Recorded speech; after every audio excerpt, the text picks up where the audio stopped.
Rain. Umbrella.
You're watching the Blackie and the Bird Show live from Venice.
I'm wearing my leather jacket, Troy.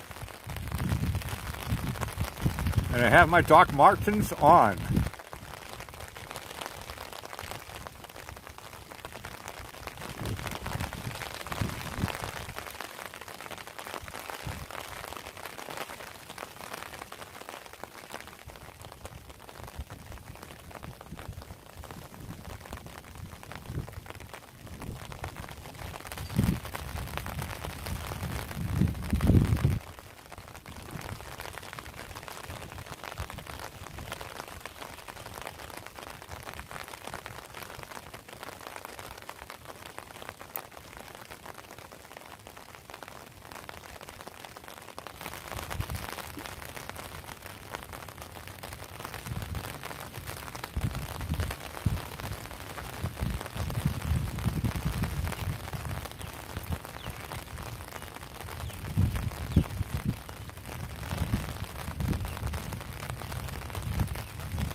Correct, Gil. That's a good one. This is the afterglow.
Say hi to Troy and Gil. Oh, hi, Troy and Gil.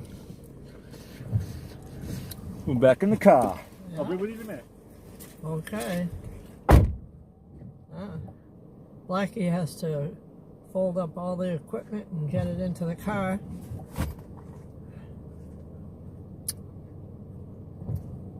He was the lone person on the South Jetty tonight. But that's because we do these sunsets, whether you can see it or not. And we do it rain or shine. Tonight happens to be rain.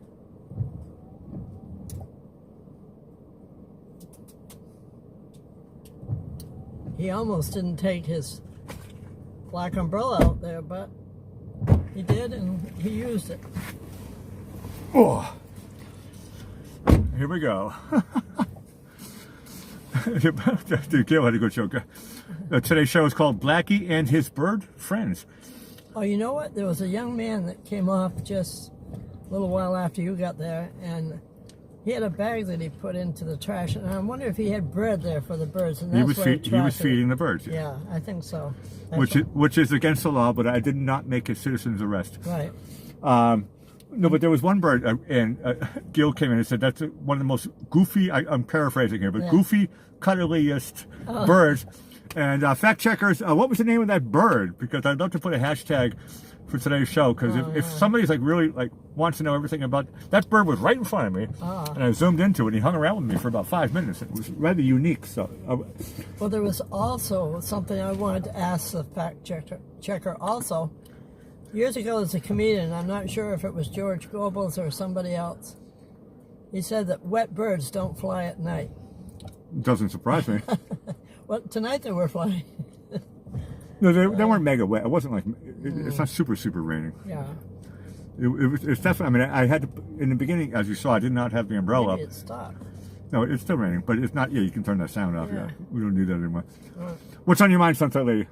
Well, today is National Molasses Bar Day. I don't think oh, wait a minute. We've had molasses popcorn bars, if you want to call those I know bars. molasses cookies that you're famous for making when I was a kid. You can do anything with molasses. I love molasses. Yeah, but they used to make that in Oak Bluffs at where we used to get all the popcorn. On Circus Ave. On Circus Ave, right. It's also, this is one of my weaknesses, it's National Potato Lovers Day. What's wrong with having a weakness of potatoes? I know. I love potatoes. I don't think I've met one I didn't like. Potatoes love me, and they love you as well. It's mutual. Exactly. They love me too much. Okay, as far as birthdays go, 1828, Jules Verne, French novelist, who wrote Around the World in 80 Days, they call him the father of science fiction. They used to write a lot of different stories like that. Cool. In 1921, Lana Turner, American actress, she was in the program The Falcon Crest, and that movie, I don't know if that was Alfred Hitchcock or not, The Postman Always Rings Twice. Oh yeah, that was a famous name. I think she was in an episode of the Flintstones as well. Oh, possibly. Immortalized. I know. Back in the day. That was above my pay grade to watch the Flintstones, I'm sure. Okay, and here's one. In 1922, Audrey Carter Meadows, American actress, she was on The Honeymooners, and she was the younger sister of Jane Meadows. There we go. Which was also the sister-in-law of Steve Allen. There we go. There Small we little go. family there in Hollywood. That was quite a family. Actually, in those days, it would have been New York, wouldn't it? Yeah. We're talking New York was the before Hollywood. It was New York City did everything. Right. Okay, 1925. Here was a good actor. Oh my, he's got a list long as your arm of movies. Jack Lemmon, American. Oh, I love Jack Lemmon so much. He's so great. He did that. Some Like It Hot, Mr. Roberts, The Apartment, The Sting, and he was also born in Boston, Massachusetts. I did not know that. I didn't know that either. My favorite movie from him is, I saw this one of his final interviews with Larry King, and they asked Larry King. They said, Larry King asked Jack Lemmon, "What was your favorite movie that you ever did in your whole lifetime?" And he said, "To be honest with you, Glengarry Glen Ross." Oh. And that movie is so, with Al Pacino, it is so excellent. I can't even talk enough about it. And Jack Lemmon's best performance ever. Great movie. That. Well, here's one. 1931, James Dean, American actor, who only did 3 movies that I know about. Correct. Rebel Without a Cause, Giant, and East of Eden. And when I first found him, of course, I fell in love with him in the first movie. I think it was Rebel Without a Cause that I saw first. And I was trying to look him up and everything, and then I found out he had passed away in an auto accident. I guess he didn't have his seatbelt on or something. Although he was in a little sports car, there probably wasn't much room for give and take and something like that. But that was so sad. You know, it was very sad. I fell in love with him in that first movie, and then he was already gone. There's an expression. So I never saw him really in real life, you know. There's an expression that I heard from a movie, Blade Runner, with Harrison Ford, and the candle that burns twice as bright burns twice as fast. Oh, there you And go. James Dean he was a very, very bright fellow. And he was such a good actor, you know. He very laid back type of thing, and even his job more was laid done. back than Marlon Brando or one of those people, but. Yeah. He would have done a lot of movies. He would have been a giant star. His job was done, and God said, "Time to come back to heaven, buddy." Yeah. You did a great job. You're excellent. Game over. I know. Oh my goodness! Think of all the ones we missed. Okay, in 1932, John Towner Williams, American composer, and I say extraordinaire because I love everything that he's ever put his hands to, and notes too. You like notes, so does he. He wrote Jaws, Star Wars, Indiana Jones, E.T., and he also took over the Boston Pops Orchestra in Boston for a while. I remember that.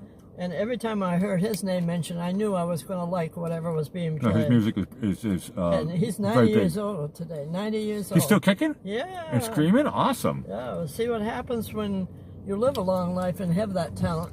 How much he's given us. Okay, in 1940, Ted Koppel, an American-British journalist, born in Lancaster, England. I didn't know he was British. I didn't either. And he was the anchor of Nightline. That I knew. He's 82 years old now. And in 1955, John Grisham, American writer, popular legal thrillers he wrote, such as The Firm, Client, and Pelican Brief. And he's 67 years old. That young, really? Wow. Yeah. In 1968, Gary Wayne Coleman, American actor, was in Different Strokes, The Facts of Life, and The Fresh Prince of Bel-Air. He was in all What those. you talking about, Sunset Lady? I know. What you talking about, Willis? Okay. Now we're on this day in history. We don't have too much. But in 1960, Queen Elizabeth II issued an order in council stating that she and her family would be known as the House of Windsor, and that her descendants would take the name of Mountbatten Windsor, Windsor. So it's hyphenated, I should say. Mountbatten Windsor. And the only thing I could get close to Mountbatten is, you remember Elizabeth that I worked with in John Hancock? Yeah. She came from Scotland, but she was in World War II, and she was a Wren, and she was over in the country of India, and she was at an occasion with Lord Mountbatten, and she got to dance with him. I thought Really? that was quite a thrill. That's a story. I know, that is a story, isn't it? Okay, now in 1969, the last edition of the Saturday Evening Post magazine was published, and that was one of my favorite magazines because they always had a lot of covers done by Norman Rockwell, The famous Norman Rockwell. one of my favorite artists, yes, or illustrator, I guess you would call him. No, you're right, because he always put a story in there. Yes. Well, his pictures were worth 1,000 words. They were really something. I loved all his work. And people would say, well, oh, I did a cartoon once, 2 panels, and I had Norman Rockwell with a triple portrait of him doing himself in the mirror. And I said, was his reality just a dream? And then I put all different headlines in the newspaper on the right side of the cartoon. And I said, or is our reality just a nightmare? And I could do that cartoon every week, just changing the headlines. True. And it would still be the same meaning. So that brings us to the end of today's adventure. And tomorrow night, there might be sun tomorrow night, I think. I think we were promised a little bit of that. It's rather, might be a little cooler, but... that's okay. It is February, so we're trying to enjoy it. Sunset Lady, awesome show. Thank you, everybody, for watching us not only live now, but watching us in the future. In our future, but they're present. Yes. It's our future, but they're going to be watching. Like, for example, we post-produce the show every day. Right. We're saying hi to ourselves exactly. in the future, but right now it's the now. And there's something that I thought we weren't saying, because I thought it was Facebook. The Facebook gets likes, but we could say thumbs up. Yeah. Right? Is that what they say for YouTube? You press all the things. You press all the things that you ring the bells and whistles and all that stuff. That would help us get known. Sunset Lady, awesome show. We'll see you tomorrow, everybody, for another Heavenly Sunset.